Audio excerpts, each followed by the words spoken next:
সীমান্তে পিঠ দেখাবেন না, বিজিবির উদ্দেশ্যে স্বরাষ্ট্র উপদেষ্টা।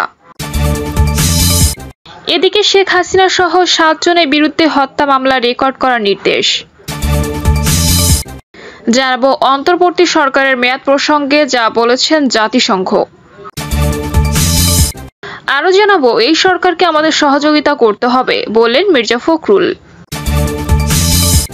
এবং সর্বশেষ জানাবো ইন্টারনেট বন্ধের সাথে আগুন লাগার কোনো সম্পর্ক ছিল না, তদন্ত কমিটির প্রতিবেদন। শুনছিলেন সংবাদ শিরোনাম, এবারে বিস্তারিত। শেখ হাসিনা সহ 7 জনের বিরুদ্ধে হত্যা মামলার রেকর্ড করার নির্দেশ।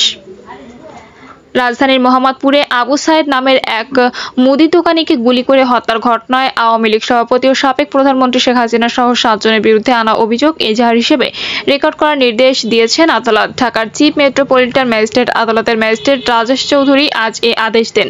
হত্যা মামলাটি রেকর্ড করতে মোহাম্মদপুর থানা পুলিশকে নির্দেশ দেওয়া হয়েছে। প্রথম আলোকে তথ্য নিশ্চিত করেছেন এই আদালতের 7 মুদ্রাক্ষরিক নূরে আলম। আসামি হিসেবে অন্য যে 6 জনের বিরুদ্ধে অভিযোগ আনা হয়েছে তারা হলেন আওয়ামী লীগের সাধারণ সম্পাদক এবং সাবেক সড়ক পরিবহন ও সেতুমন্ত্রী ওবায়দুল কাদের, সাবেক স্বরাষ্ট্রমন্ত্রী আসাদুজ্জামান খান কামাল, পুলিশের সাবেক মহাপরিদর্শক চৌধুরী আব্দুল্লাহ আল মামুন, ঢাকা মহানগর পুলিশের সাবেক কমিশনার হাবিবুর রহমান, অতিরিক্ত কমিশনার মোহাম্মদ হারুনার রশিদ ও যুগ্ম কমিশনার বিপ্লব কুমার সরকার। এর আগে আজ একই আদালতে মামলাটি নেওয়ার জন্য আবেদন করা হয়। আবেদনের পরিপ্রেক্ষিতে আজ দুপুর 12টার দিকে আদালত মামলার বাদী এস.এম. আমির হামজার জবানবন্দি রেকর্ড করেন। পরে আদেশ দেন আদালত। মামলার এজাহারে তথ্য বলছে, কোটা সংস্কার আন্দোলন চলাকালে পুলিশ নির্বিচারে গুলি চালায়। গুলিতে গত 19 জুলাই মোহাম্মদপুরের বলছিলায় মুদির দোকানি আবু সাইদ নিহত হন। কোটা সংস্কার আন্দোলনকে কেন্দ্র করে সংঘর্ষ সংঘাতে এখনো পর্যন্ত 580 জনের নিহত হওয়ার খবর জানা গেছে। ছাত্র জনতার আন্দোলনের মুখে 5ই আগস্ট শেখ হাসিনা সরকারের পতন হয়। পদত্যাগ করে তিনি দেশ ছেড়ে ভারতে চলে যান। তিনি এখন সেখানেই অবস্থান করছেন।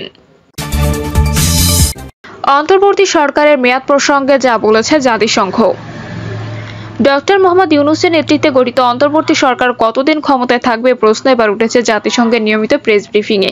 জাতিসংঘ মহাসচিব উপ-মুখপাত্র ফারহান হকের ব্রিফিংয়ে বলেন, জাতিসংঘ আশা করে গণতান্ত্রিক শাসন পুনঃপ্রতিষ্ঠা দ্রুত একটি সময়সীমা জানানো হবে।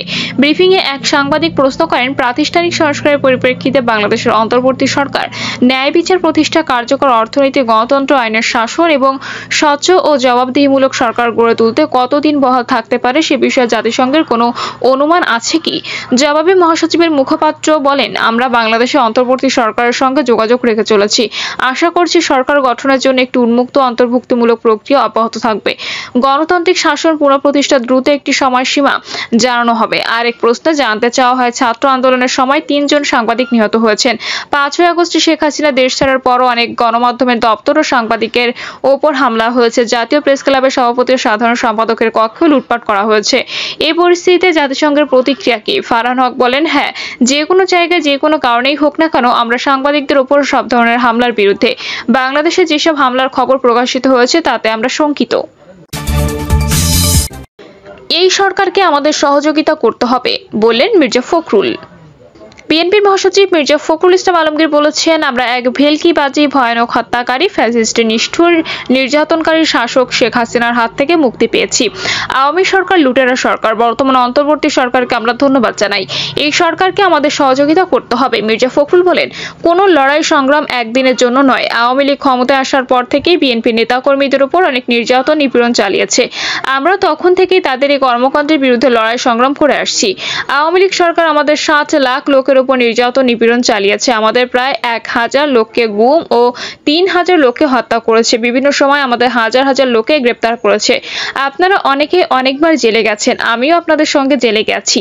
আওয়ামী লীগ তাদের দোসরদের নিয়ে আবারও অন্তর্বর্তী সরকারকে নিয়ে ষড়যন্ত্র করছে। শত শত ছাত্র জনতার হত্যাকারীদের বিচার করতে হবে। তিনি বলেন, হিন্দুরা আমাদের ভাই, তাদের নিয়ে বিভ্রান্তিকর অপপ্রচার চালানো হচ্ছে, তাদেরকে আমাদেরই রক্ষা করতে হবে।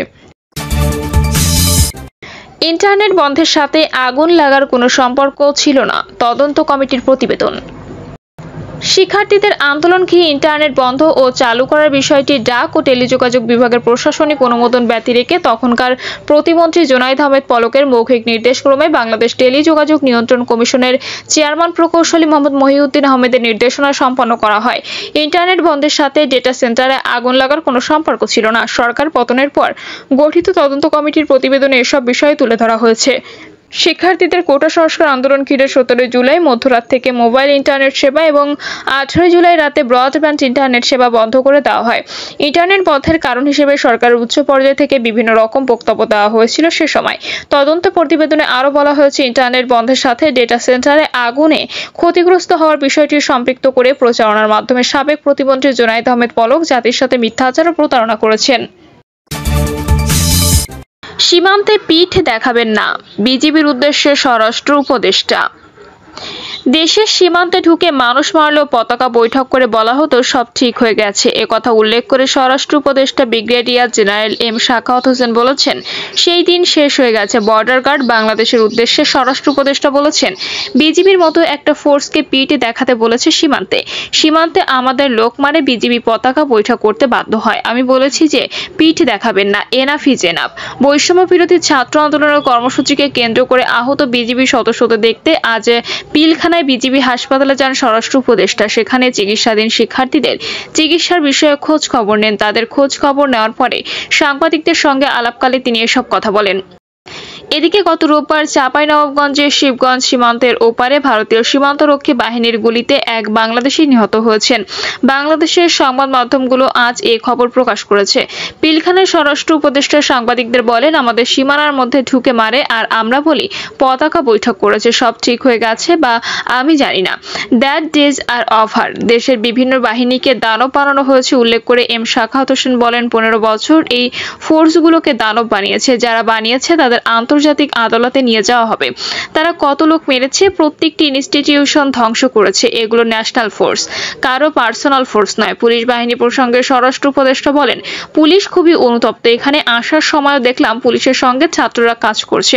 পুলিশ খুবই অনুতপ্ত। পুলিশকে দানব বানানো হয়েছে। যারা এটি করেছে তাদের আমরা ভুলে যাব না, অবশ্যই বিচার করা হবে। তিনি বলেন, একটু সবুর করেন, কতগুলো প্রক্রিয়া আছে। সরকারি অ্যাকশন নিতে গেলে অনেকগুলো প্রসেস আছে যেগুলো টপাটপ করা যায় না, সুতরাং ধৈর্য ধরতে হবে। গতকাল দেওয়া নিজের বক্তব্যের জন্য দুঃখ প্রকাশ করে স্বরাষ্ট্র উপদেষ্টা বলেন, অনেক কথার মধ্যে অনেক কথা চলে আসে। যদি আমি এমন কোনো কথা বলে থাকি সেটা ভুল বুঝেছেন, সেটার জন্য আমি দুঃখিত। 15ই আগস্ট নিয়ে জানতে চাইলে স্বরাষ্ট্র উপদেষ্টা বলেন, এখনো কোনো সিদ্ধান্ত হয়নি। আজ বিকেলে আমরা বসবো, সেখানে আলোচনা হবে। সেদিনের নিরাপত্তা ব্যবস্থার বিষয়ে তিনি বলেন, আমরা সব ধরনের নিরাপত্তা ব্যবস্থা গ্রহণ করব। পুলিশ থাকবে, বিজিবি, র্যাব থাকবে, হয়তো সেনাবাহিনীও থাকবে। ছাত্রদের উদ্দেশ্যে এম সাখাওয়াত হোসেন বলেন, তোমাদের আন্দোলন কেউ ছিনিয়ে নিতে পারবে না। এই আন্দোলন তো ইমেজ আছে, আর পুলিশ তো অনুতপ্ত। আরেক প্রশ্নের জবাবে তিনি বলেন, সবকিছুর একটা প্রসেস আছে, আমি লিস্ট করছি। যাদের অন্যায়ভাবে বের করা হয়েছে, আবার যারা এর মধ্যে ছিল না, আপনারা যাদের কথা বলছেন সেটা আমরা দেখব। তবে আমরা খুঁজছি, বের করার চেষ্টা করছি হুকুমের আসামিদের। স্বরাষ্ট্র উপদেষ্টা বলেন, যাদের কথা বলা হচ্ছে তাদের সবার লিস্ট আমাদের কাছে আছে। 2-1 দিনের মধ্যে আপনারা অ্যাকশন দেখবেন। অস্ত্র জমা দেওয়ার বিষয়ে স্বরাষ্ট্র উপদেষ্টা বলেন, অস্ত্র ফেরত দিতে বলেছি। যদি জমা না দিয়ে ধরা পড়েন তাহলে 2 রকমের শাস্তি পাবেন। নিষিদ্ধ অস্ত্র ছিনতাই এবং নিষিদ্ধ অস্ত্র পাওয়ার অভিযোগে অভিযুক্ত হবেন। সুতরাং নিজেরা ভয়ে আসতেন না পারলে অন্য কাউকে দিয়ে জমা দেন। পুলিশের পোশাক প্রসঙ্গে স্বরাষ্ট্র উপদেষ্টা বলেন, আমরা যত দ্রুত সম্ভব ইউনিফর্ম চেঞ্জ করতে চাই। তিনি বলেন, ভবিষ্যতে যেন মানবিক পুলিশ হয়, সেজন্য আমরা পুলিশ কমিশন গঠনের চিন্তা ভাবনা করছি। দর্শক, এই ছিল এখনকার সর্বশেষ সংবাদ। আপডেট সব সংবাদ পেতে চ্যানেলটি সাবস্ক্রাইব করে বেল আইকনটি ক্লিক করে রাখুন।